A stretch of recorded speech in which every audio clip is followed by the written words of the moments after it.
మరి ఇప్పుడు అన్న మీరు పసుపు బోర్డు గురించి అయితే మాట్లాడుతున్నారు.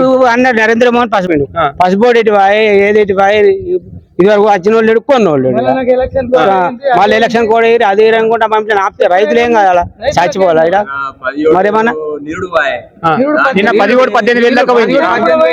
ఈ సంవత్సరము 9 నుంచి 10 వచ్చిన వాళ్ళు అడిగిన బొంబు చూడు 12,000 పోలేదు, 11,000 పోయింది చెప్పి.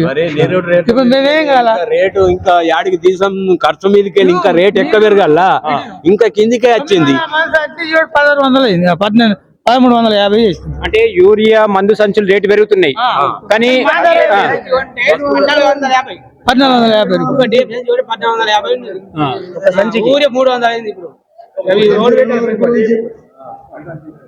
కనీసం మాకు మధ్య ధర అని ఉండాలి కదా. ఒక బీట్లు కానీ పెరుగుతున్నాయి కానీ మాకు ఏదైతే పెట్టుబడిన ధరలు కూడా వస్తలేవు, మేము పెట్టిన ఖర్చులు కూడా మాకు వస్తలేవు అని చెప్పి చెప్తున్నారు.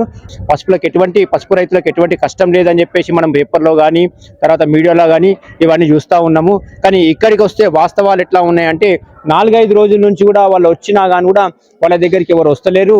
మరి మా పంట అసలు మేము తీసుకొచ్చిన పసుపును కూడా చూస్తలేరు. మేము 15 రోజుల నుంచి కూడా మొత్తం ఎండబెట్టుకొని తీసుకొచ్చిన తర్వాత కూడా వాళ్ళు ఏమంటున్నారంటే మా దగ్గరికి ఎవరు వస్తలేరు, మరి మేము ఏం చేయాలా, పసుపు పండించాలనా లేకుంటే పండించద్దా.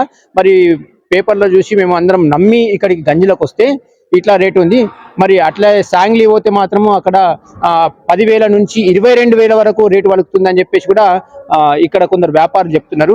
మరి అక్కడ 22,000 పలుకుతున్నప్పుడు కనీసం ఇక్కడ ఒక 10,000 నుంచి 12,000, 13,000, 15,000 వచ్చినా కానీ కూడా మాకు సరిపోతుంది. మరి ఆ 15,000 కాదు కదా, అసలు కొనే నాదుడు కూడా లేడు అని చెప్పేసి కూడా ఇక్కడ రైతులు అంటున్నారు.